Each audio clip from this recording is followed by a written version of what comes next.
everyone, it's Dianne at Minerva. I hope you're all having a wonderful week.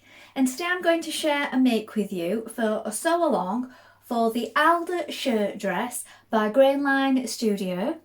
We're going to be making version B, but as you can see there are two variations that you can make with this pattern. And what we're going to be using today is a Minerva exclusive viscose challis, and this particular design is called Dancing Lights. I really love the colours on this particular fabric. I love anything vibrant and bright, and I'm sure it's going to make a lovely shirt dress. Now, if you wish to sew along with me today, you do need to wash and prepare that fabric before we get started to make sure you're all prepared. Take a tape measure and check your sizing, and when you've measured yourself for the perfect fit, we're going to go and cut our pattern pieces together. So let's go and do that together now. So here we have our pattern pieces. So here we have the front bodice for view B. You're going to cut two pieces in fabric.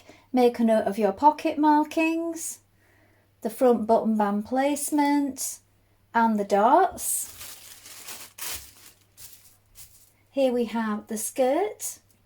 This is also for view B. The front skirt, you're going to cut two pieces, make a note of your markings, and the straight grain is this way. Here we have the back skirt for view B. You're going to cut this piece on the fold line is here, lengthen or shorten at this double line here and make a note of your markings. Here we have the back bodice.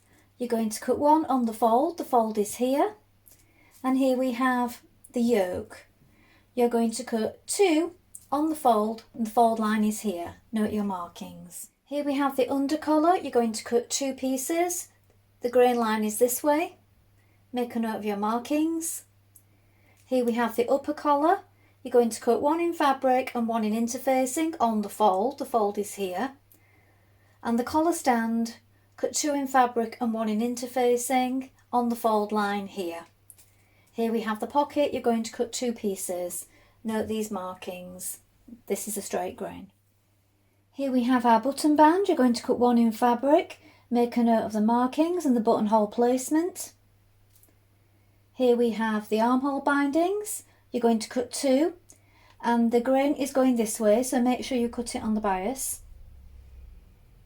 This is the right button band interfacing. You're just going to cut a piece in interfacing, and the left button band interfacing. Again, just cut one piece in interfacing. Now we're ready to begin making our shirt dress. So first of all, you want to wind half your thread onto your machine spool and check your needle is sharp. I'm using a number 70 sharps today. Change that before we begin, and then when you've done that, we're going to interface all our pieces that need interfacing. Now on your left front button band, you want to make sure that you place it 1.2 centimetres or half an inch just inside the raw edge. So that's between those lines marked. Let's do that first of all. Now to create your left button band, you're going to fold in on the first notch here, all the way down and give it a press. Now you've placed your interfacing 1.2 centimetres just inside, so you're folding that back against it, and then on your next notch you're going to fold it back again at the top, all the way down and give it a press, and this forms your button band. And then all the way down close to that fold edge you're going to stitch.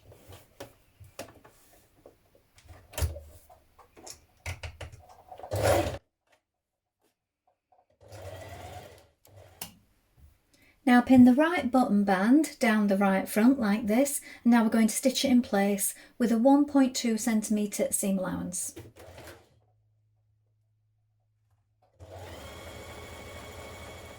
Now you're going to turn back the button band on the right side, turn under the unused part and turn the other part back to the notch here.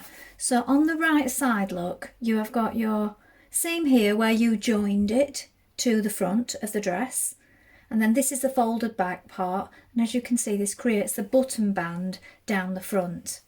Now that you've got it turned back and pressed, we're going to do two lines of top stitching, so one down this side close to this seam and the other on the edge of this fold here.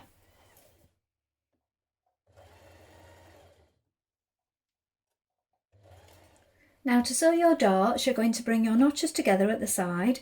So right sides facing like this, pinch them together. We're starting here at the side. We're working towards the point. Now I've placed a pin here so that you can clearly see it. We're working towards it, but we want to come off at a gradual V. So don't make it too sudden, otherwise you will get a bump. When you arrive at this point here, stitch straight off the edge, don't back tack, and we're going to leave our threads running free so that we can knot them.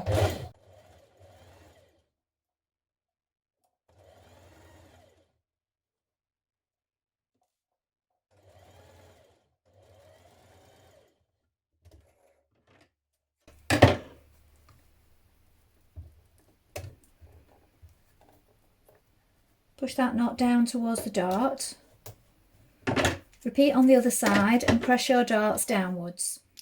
Now for your pockets, you're going to fold under about 6mm the top edge here, and then fold it back on the fold line like this. We're then going to sew this part here where we've got this little point in the centre. So that's the top of our pocket. We're also going to fold in the rest of the side seams like this and the point at the bottom, so that that's already neatly pressed for when we place it on our dress front.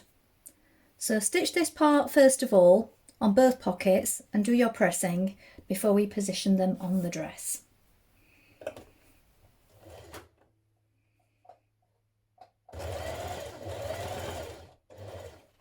Now pin your pocket on at the positions marked, so you have markings here and for the point, and now we're going to top stitch around our pocket.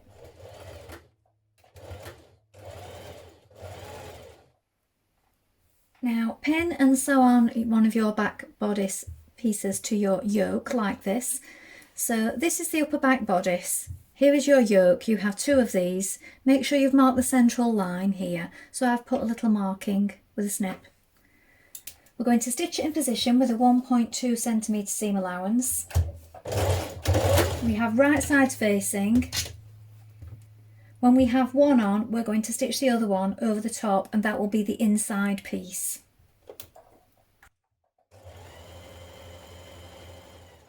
So now we take the other piece, so we have right side facing wrong side, place it on like this, match up your markings that you've made again here, and we're going to stitch this one over the top.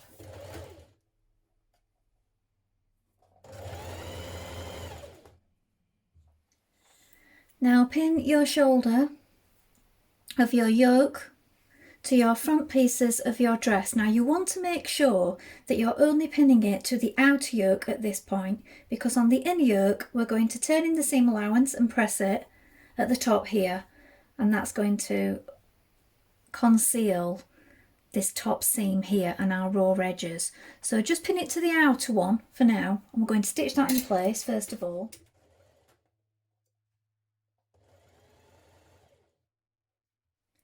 Now with your seam pressed back on your inner yoke, bring it to meet the shoulder that you've just stitched here.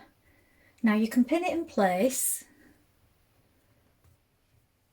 Now if you wish you could hand stitch this from the inside, but what we're going to do is we're going to top stitch it from the outside, and that's going to give us a nice neat finish. Alternatively, you could pull it through and just stitch that seam again on the inside in here and pull it through. Do it that way if you wish. Just make sure your pins are all lying flat. We go to the right side, stitch this seam down with top stitching. Now we're going to pin our front skirt panels to our back skirt panel. So this is the skirt part of view B. Pin them down the side like this and then stitch it in position with a 1.2cm seam allowance. Now we're going to do 3 lines of gathering stitches along the top of our skirt panel pieces. Now you can do 3 or you can do 2 if you wish. They do recommend 3 to make it more secure, so that's up to you. We do it 5mm away from the top, and then again 5mm after that. If you're doing a third, you'll need to leave good spacing there as well. So I'm just opting to do 2 because I often find that's enough. You need to leave some threads running free at the end.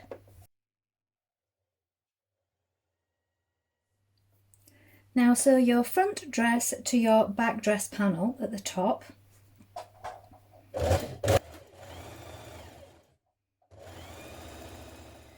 Now you're going to pin your skirt panels to your bodice.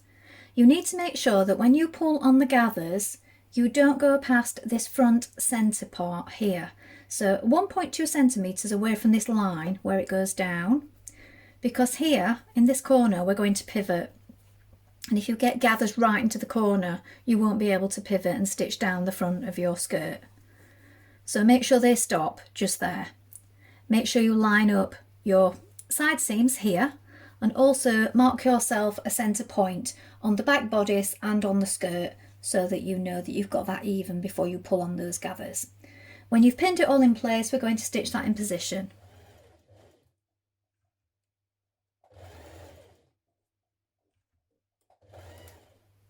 Now with right sides together, sew the under collar centre back seam. Then when you've done this, press the seam open. Now line it up with the outer collar, and you're going to sew all the way around the outer edge with a 1.2 centimetre seam.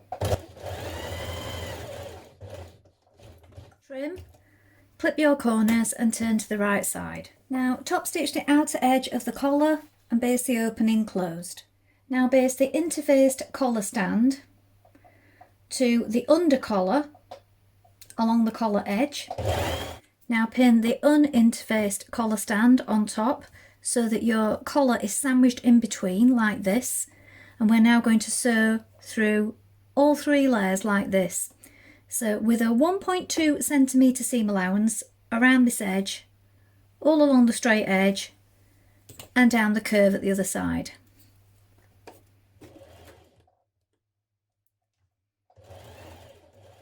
Now align your collar stand with the front of the dress like this.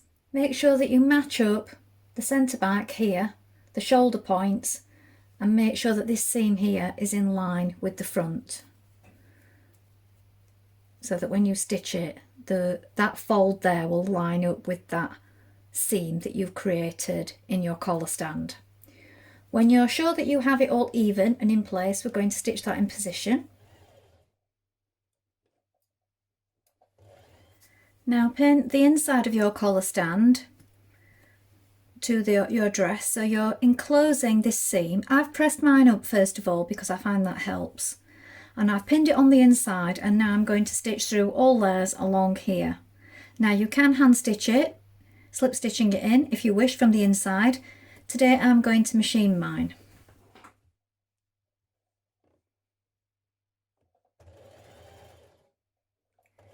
Now take your armhole binding and you're going to join the 2 short edges of one piece like this, and this will create a circle. We're then going to pin that to the armhole. So do this on both pieces. Now when you've pinned it in place, making sure that you have the join at the underarm point, you're going to stitch that in place with a 6mm seam allowance. Turn your binding to the inside and turn the raw edge under, like this. You're going to stitch it down all the way around the armhole, so you're catching in that raw edge on the inside. Turn up the hem on the bottom of your dress. So you do this by folding it up twice. You may wish to try it on and check the length before you do this. Now we're going to create our buttonholes and attach our buttons. So at this point you may want to remark your button hole placement.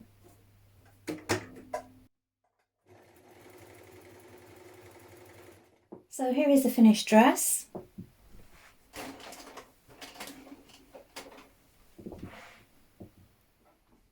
Well, I hope you've enjoyed sewing along with me today. I think this is a really useful dress to have in your wardrobe. Please let us know how you get on, and remember to include any photographs when you share with us so that we can see what you've been making. We always love to see your makes. Now remember to take a look at the Minerva Craft Club to get 10% off all your orders for a whole year, and of course create a free account with us to join in with our wonderful worldwide sewing community. Well, that's all from me for today, but I hope to be back soon with more sewing inspiration for you. If you'd like to know what I'm wearing today, I will link it in the description below. Thank you so much for watching. Bye for now.